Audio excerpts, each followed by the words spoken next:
Hi hello. അപ്പോൾ ഇന്ന് നടന്ന സൺറൈസേഴ്സ് ഹൈദരാബാദും ഡൽഹി ക്യാപിറ്റൽസും തമ്മിലുള്ള മാച്ചാണ്. അങ്ങനെ ഡൽഹി ജയിച്ചിരിക്കുകയാണ്. ടോസ് നേടി ബാറ്റിങ്ങിന് ഇറങ്ങിയ സൺറൈസേഴ്സ് അഭിഷേക് ശർമ്മയും ഹെഡുമാണ് ഓപ്പൺ ചെയ്തത്. അഭിഷേക് ശർമ്മ തുടക്കം തന്നെ റൺഔട്ട് ആവുകയാണ് ഉണ്ടായത്. അതിനുശേഷം ഹെഡ് 12 ബോളിൽ നിന്ന് 22 റൺസാണ് എടുത്തേക്കണത്. എടുത്തു പറയേണ്ട കാര്യം എന്താണെന്ന് വെച്ചാൽ SRHനെ തകർത്തേക്കണത് സ്റ്റാർക്കാണ് എന്ന് തന്നെ പറയാം.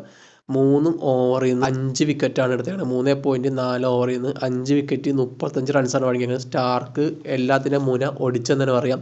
ഇഷാങ് കിഷൻ 5 ബോളിൽ നിന്ന് 2 റൺസാണ് എടുക്കാൻ കഴിഞ്ഞത്. റെഡ്ഡി 2 ബോളിൽ നിന്ന് 0. ഗോൾഡൻ ടെക്കാണ് പോയത്. ഏകദേശം 37-4 എന്ന നിലയിൽ നിന്ന് അൻകിത് വർമ്മയും ക്ലേസണും തമ്മിലുള്ള ഒരു പാർട്ണർഷിപ്പാണ് ഭേദപ്പെട്ട സ്കോറിലെത്തിച്ചത്. അൻകിത് വർമ്മ 41 ബോളിൽ നിന്ന് 74 റൺസ്, 5 4ഉം 6 6 ഉൾപ്പെടെ. ക്ലേസൺ 19 ബോളിൽ നിന്ന് 32 റൺസ്, 2 4ഉം 2 6ഉം ഉൾപ്പെടെ. പിന്നീട് അഭിനവ് മനോഹർ വന്നു. ഈ ഒരു പ്ലെയർ എന്തിനാണ് കളിക്കണമെന്ന് അറിയില്ല. ഒറ്റ കളി ഫോമില്ല. ഒരു കളി പോലും 30 മേലെ എടുക്കണില്ല. ഇതിനൊരു സച്ചിൻ ബേബി, മലയാളി താരം സച്ചിൻ ബേബിനെ ഈ ഒരു മിഡിൽ ഓർഡറിൽ അടക്കുകയാണെങ്കിൽ മികച്ച രീതിയിൽ സൺറൈസേഴ്സിന് ഗുണം ചെയ്യുമെന്ന് അറിയാം. ഡൽഹി ക്യാപിറ്റൽസിൻ്റെ ബോളിംഗാണ് പരിശോധിക്കുന്നത്. സ്റ്റാർക്ക് 3.4 ഓവറിൽ നിന്ന് 5 വിക്കറ്റ് 35 റൺസ്. അക്ഷർ പട്ടേൽ 4 ഓവറിൽ നിന്ന് 41 റൺസ് തുടങ്ങി ഒറ്റ വിക്കറ്റ് നേടിയില്ല. മോഹിത് ശർമ്മ 1 വിക്കറ്റ്. പിന്നീട് കുൽദീപ് യാദവ് 4 ഓവറിൽ നിന്ന് 22 റൺസ് തുടങ്ങി 3 വിക്കറ്റ് എടുത്തേക്കാണ്. മറുപടി ബാറ്റിങ്ങിന് ഇറങ്ങിയ ഡൽഹി ക്യാപിറ്റൽസ് ജേക്ക് ഫ്രേസർ ഡുപ്ലസിയും കൂടി നല്ല തുടക്കം നൽകി. 32 ബോളിൽ നിന്ന് 38 റൺസാണ് ജേക്ക് ഫ്രേസർ നേടിയത്. 6ഉം 4 4ഉം ഉൾപ്പെടെ.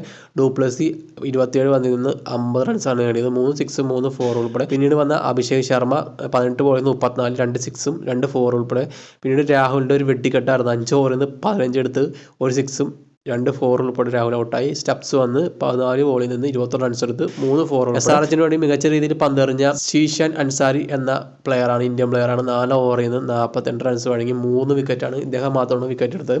അങ്ങനെ 166-ൽ 3 എന്ന നിലയിൽ 16 ഓവറിന് കളി ജയിക്കുകയാണ് ഉണ്ടായത്. ഏകദേശം ഇപ്പോൾ പോയിന്റ് പട്ടികയിൽ എടുത്ത് നോക്കിയാൽ 6ാം സ്ഥാനത്താണ് സൺറൈസേഴ്സ്. എല്ലാവരും കൊട്ടി ആഘോഷിച്ച ഒരു ടീമാണ് എന്ന് ഓർക്കേണ്ട ഒരു കാര്യം തന്നെയാണ്. ഇപ്പോൾ പോയിന്റ് പട്ടികയിൽ താഴോട്ട് പോയിരിക്കുകയാണ്. ഡൽഹി ഇപ്പോൾ 2ാം സ്ഥാനത്ത്. 2 കളിയിൽ നിന്ന് 4 പോയിന്റുമായി 2ാം സ്ഥാനത്താണ് വന്നേക്കുന്നത്. അപ്പോൾ ഓക്കെ.